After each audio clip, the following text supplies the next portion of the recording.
Mamdinga kung hai ko si Beno sewa voice hi AGI ko free ha sai ti silu discussion sponsor na buya to ne sai ko na shina chuta batun Dubai volleyball pasal football finally Uganda ACI ni kahita CI no ita ye hun ba ai ne ne ne ka azushiru masala sina chung voice program thena dina charastara pathin abechuya marna abechuya chule pathin abechuya jale kathok ni hai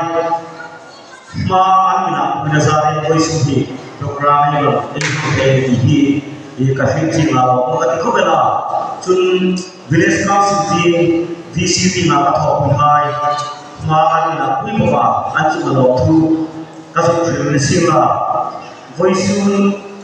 hilakan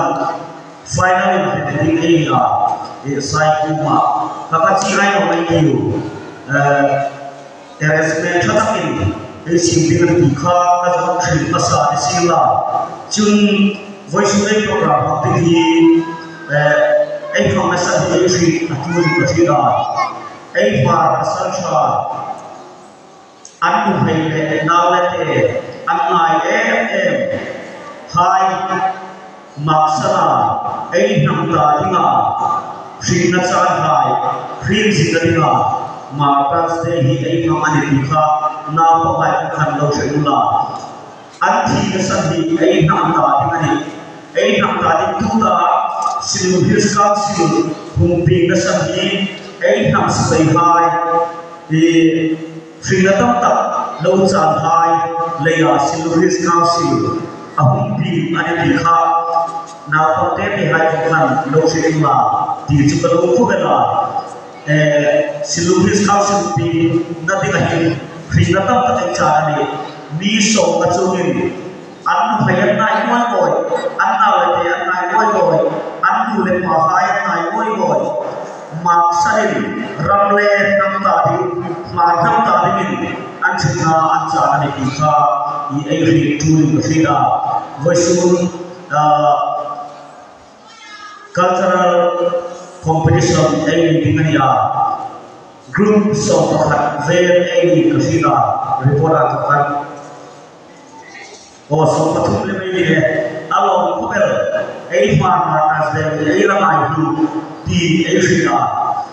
chung loman khom ai dinam le ai so man di me di klop ti ai sima